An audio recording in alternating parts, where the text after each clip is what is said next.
Nama Soekarno sempat populer dan memikat hati masyarakat Minang pada masa pergerakan kemerdekaan. Barangkali hal ini terjadi karena banyak sahabat seperjuangan bangsa yang berasal dari tanah Minang seperti Buya Hamka, Tan Malaka, Muhammad Hatta, Sultan Syahir, Agus Salim, Muhammad Yamin, Muhammad Nasir, dan masih banyak lagi. Ketika kabar proklamasi kemerdekaan sampai ke ranah Minang, rakyat dan pemuka masyarakat Minang langsung menyatakan diri bergabung dengan Republik Indonesia yang baru lahir itu. Tanpa pikir panjang, seperti yang terjadi di Sumatera Timur, sempat terjadi pergolakan sosial akibat beberapa kesultanan masih enggan bergabung dengan republik yang baru berdiri pada masa itu. Hal ini karena akan mengganggu kekuasaan para bangsawan sebagai penguasa tanah Melayu selama ini. Sedangkan rakyat gegap gempita ingin bergabung dengan republik yang baru lahir. Penyair Amir Hamzah yang merupakan penerus Kesultanan Delhi terbunuh pada konflik sosial ini pada masa itu. Barangkali ada dua penyebab masyarakat Minang dengan senang hati bergabung dengan baik Republik Indonesia. Pertama, banyaknya putra Minang yang berjuang mendirikan Republik Indonesia di Batavia bisa disebut ranah Minang sebagai gudang pahlawan besar sewaktu kemerdekaan. Dan yang kedua, tidak seperti Sumatera Timur masih ada Kesultanan Delhi, Kesultanan Langkat, Kesultanan Asahan, Kesultanan Serdang yang mempunyai kekuasaan penuh sebelum kemerdekaan Indonesia.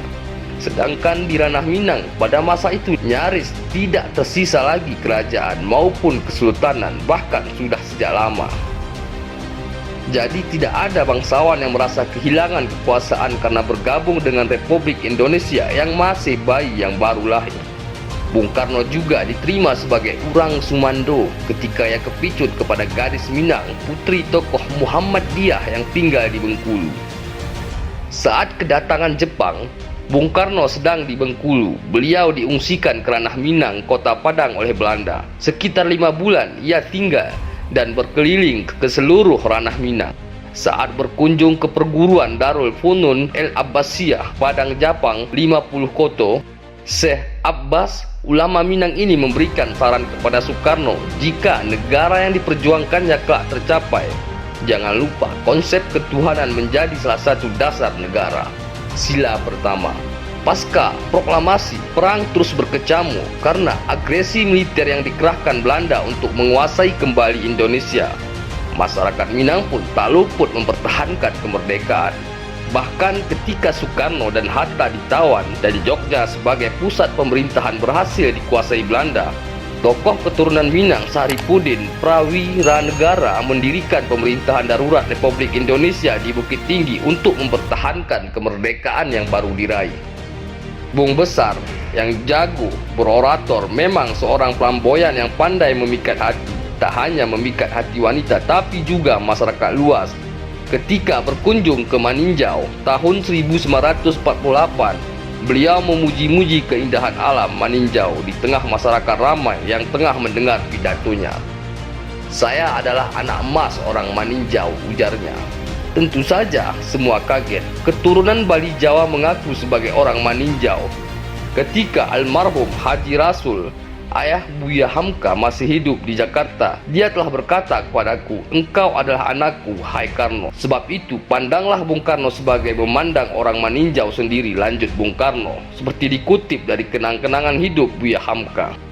Begitulah cara Bung Karno memikat hati rakyat. Hamka yang masih tinggal di ranah Minang kala itu menghadiahkan Bung Karno sebuah puisi yang sangat indah pada pertemuan itu dengan judul "Sansai Jua Ku Sudahnya". Sebelum Bung Karno bertolak ke Jakarta, puisi yang menyatakan kebanggaan masyarakat Minang kepada Bung Karno. Namun lambat laun masyarakat Minang kecewa pada insinyur ITB kolektor lukisan ini.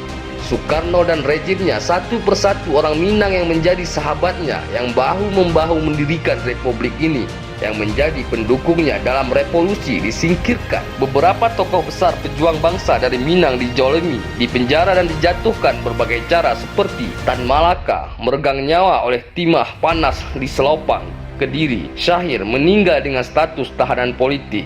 Hanya sahabat dekatnya karena pengkhianatan Soekarno, Muhammad Hatta, mengundurkan diri dari wakil presiden.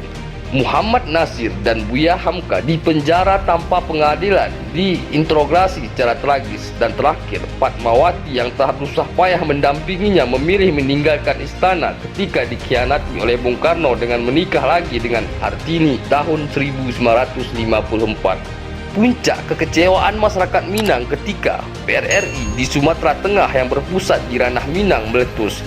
Sebuah pergolakan menuntut pemerataan pembangunan dijawab dengan pengerahan militer yang dipimpin Ahmad Yani di Ranah Minang. Puluhan hingga ratusan masyarakat Minang menjadi korban kekejaman oleh rejim Soekarno.